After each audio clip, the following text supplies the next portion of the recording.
Hello everyone. Our topic this week was requested by Chauncey Morris and Sam Reddick. We'll be going over the Forerunners from the Halo franchise. Spoilers for all Halo media, Lida.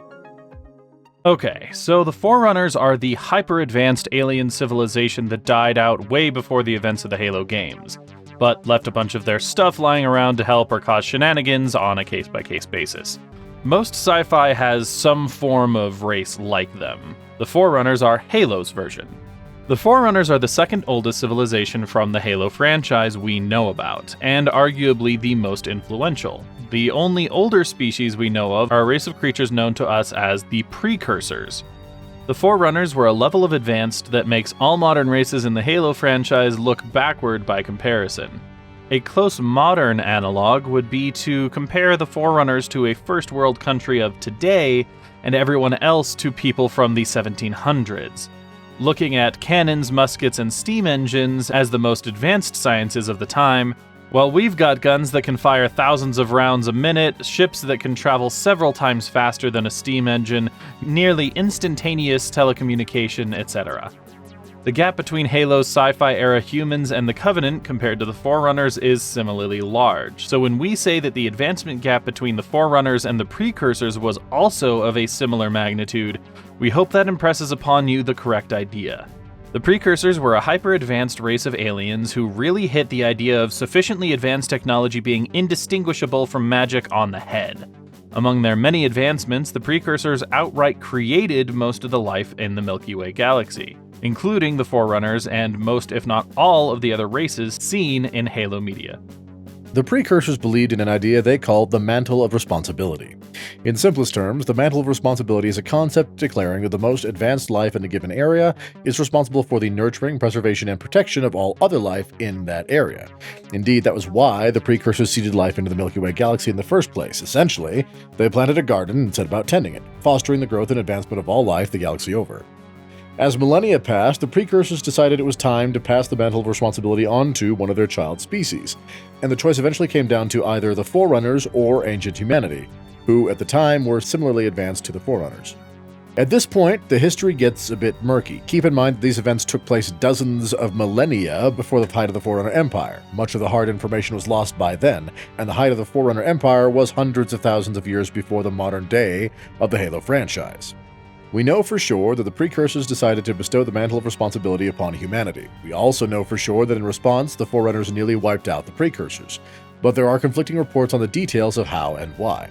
In some versions of the story, the Forerunners were outraged and attacked the Precursors, refusing to be passed over for the mantle. In other versions, the Precursors had decided to wipe out the Forerunners since they weren't worthy of the mantle and were in fact deemed dangerous. In some versions, the Precursors actually predominantly watched over the events of the Milky Way galaxy from afar, and the Forerunners discovered them in a nearby galaxy and wiped them out as a preemptive strike. In some versions, the Precursors fought back, and in others, the Precursors didn't, too stunned at the sheer violence and brutality of the creatures they'd created to lift a hand in their own defense. Whatever the details though, we know the results. The Forerunners drove nearly all Precursor life from the Milky Way and hunted them down to a nearby galaxy, all but wiping out the Precursor holdings there. The Forerunner soldiers who actually waged the war against the Precursors were so ashamed of their actions that they exiled themselves to that galaxy, largely dying out or regressing to less advanced technological levels, but either way never returning home, unable to bear their shame.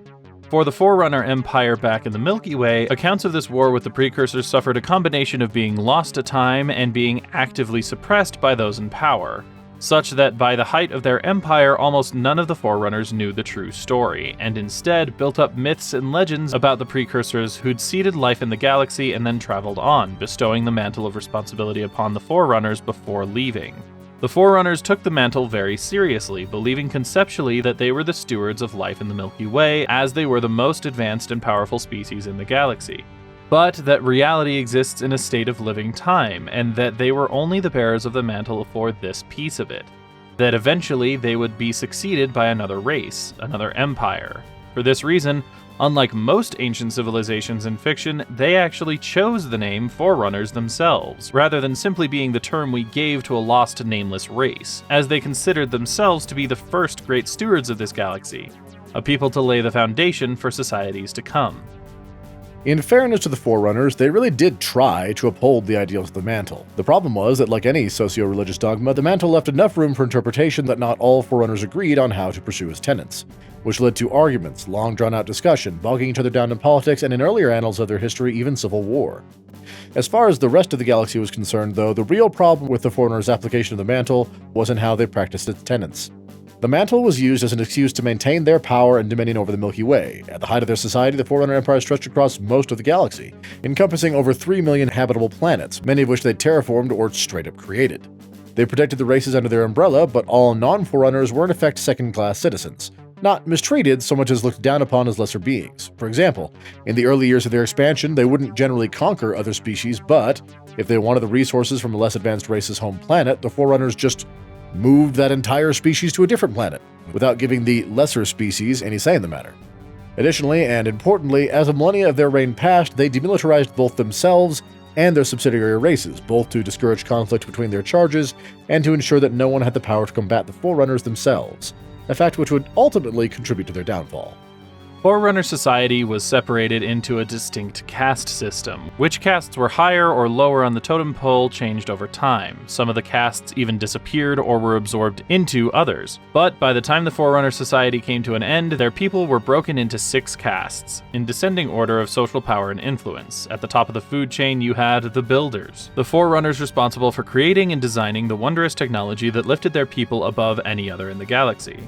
Next came the Miners, those responsible for finding and collecting all the materials needed for the Builders' wonders. Then came the Life Workers, the doctors, biologists, and medical scientists that ensured the virtual immortality of their race. Then came the Juridicals, those who handled all of the legal and social responsibilities required for such a massive society to function: judges, advocates, investigators, and the like. Near the bottom, we had the warrior servants, the soldiers that protected the Forerunner Empire, notably at the height of the social hierarchy early in the Forerunners' history, but politically ousted millennia before the Forerunners' fall. Lastly, at the bottom of the list, we have the engineers, those responsible for maintaining all of the physical minutiae required to keep society running. Placement within a caste was largely hereditary, the caste you joined all but assigned at birth. Though unusual, marriage was permitted between members of different castes, and there are even several examples of Forerunners choosing to make a life in a different caste, but virtually all known examples of this practice involve a member born to a higher caste choosing life in a lower caste. For example, the Librarian, an allied Forerunner encountered in the more recent Halo games, was born to the Builder class, but chose to be a member of the Lifeworker caste instead.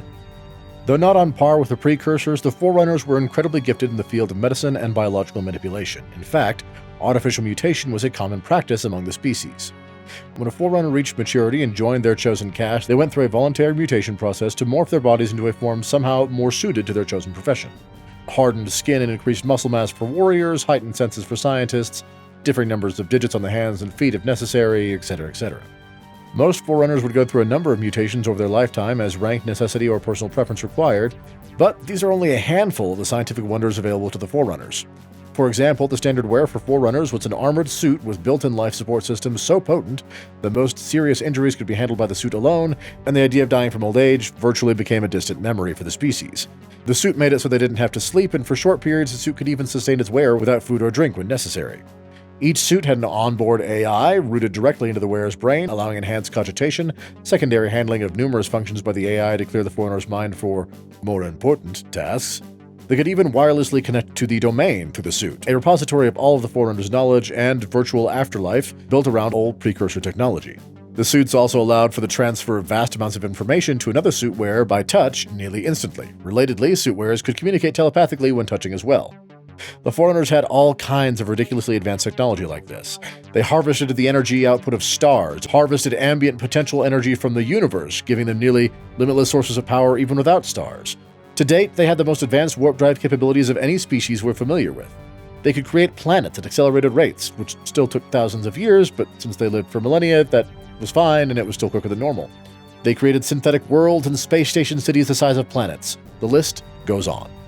The Forerunners' history is long. They are near immortal creatures after all, but the most important moments for our purposes can be broadly broken up into 3 events. First, the genocide of the Precursors, which we've already covered. Second, their war with ancient advanced humanity, and third, their war with the Flood and subsequent downfall. Millennia after the Precursors were all but wiped from existence, the highly advanced race of humans were among the first to encounter the Flood, who were actually the last remnants of the vengeful Precursors, set to destroy life in the Milky Way in general, and the Forerunners specifically. Check out our video on the Flood in the card and the description below. Humanity fled from the onslaught of the Flood, burning worlds in their wake to ensure that the Flood had nothing to feed and grow upon. In doing so, they assaulted planets belonging to the Forerunners and their vassal states, prompting the Forerunners to wage decisive, brutal war upon them. The warrior caste were in charge at this point, with the Forerunners realizing only later that humanity weren't the aggressors they originally believed.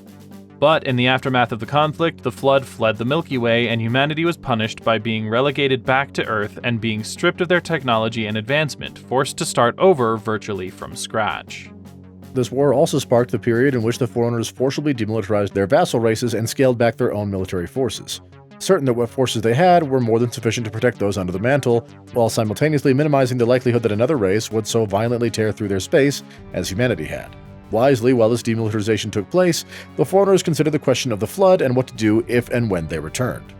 The warrior servant caste suggested the mass construction of shield worlds, mobile starbase/weapons platforms that could operate independently and self-sufficiently, able to warp into a problematic system, attack the Flood from relative safety, and then move on. The builders put forth the idea of the titular Halo Array instead, a series of doomsday weapons that could wipe the galaxy clean of nearly all life, not only killing most of the Flood in the process, but starving them by leaving them with no food if they did survive. Despite the outraged cries that the creation and use of the Halo Array went against the very tenets of the mantle, ultimately the Forerunners decided to go with the Halo plan, building only a handful of shield worlds before abandoning the project entirely. The Lifeworkers did demand one concession to the Halo plan, however, and that was that they be allowed to enact the Conservation Measure, a plan to catalog and digitally store copies of all life in the Milky Way so that if the halos were ever fired, life could be reseeded into the galaxy in the aftermath. Millennia later, the Flood returned in force, waging a war with the Forerunners that lasted centuries and saw the Forerunners and their protected races losing from the get-go. Ironically, as a testament to their adherence to the mantle, the Forerunners were loath to use the Halo Array, certain at first that they could defeat the Flood without sacrificing all life in the galaxy. Centuries of losses proved them wrong, however, with vast swaths of the galaxy being fully infested by the Flood. The Forerunners, long since having retreated back behind their most impressive defenses, leaving their largely demilitarized vassal species to fend for themselves, unable to defend so much territory with their own initially diminished forces. Finally, the Halo Array was fired, destroying virtually all life in the galaxy, Flood included, but not before the Forerunner species was reduced to a population size that would never allow them to recover, at least not without serious work that they seemingly chose not to put in. Despite having millennia to prepare, only a small fraction of life in the galaxy was fully cataloged and stored. Even so, it took the Forerunners a full century to reseed what life they had saved back across the galaxy, fully knowing that a decent percentage of that reseeded life would likely die off before the various races once again advanced to spacefaring levels of technology. Like the Precursors before them, the Forerunners chose the, now for the second time, technologically and sociologically reset humans to be the inheritors of the Mantle of Responsibility. As their final act before setting off to a different galaxy, they repaired the domain, the repository for all Forerunner knowledge, so that it would be ready for humanity when they picked up the mantle, determining that they would no longer interfere in the affairs of other races, seemingly with the plan to let themselves die off in an unfamiliar patch of space.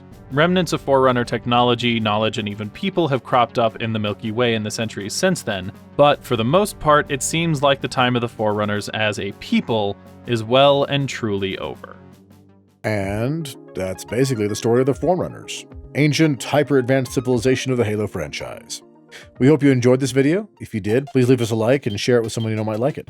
If you have ideas for videos you'd like to see in the future, do like Chauncey Morris and Sam Reddick and let us know in the comments down below.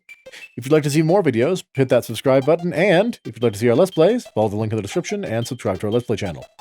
In the meantime, this has been True Masters and Morons, signing off.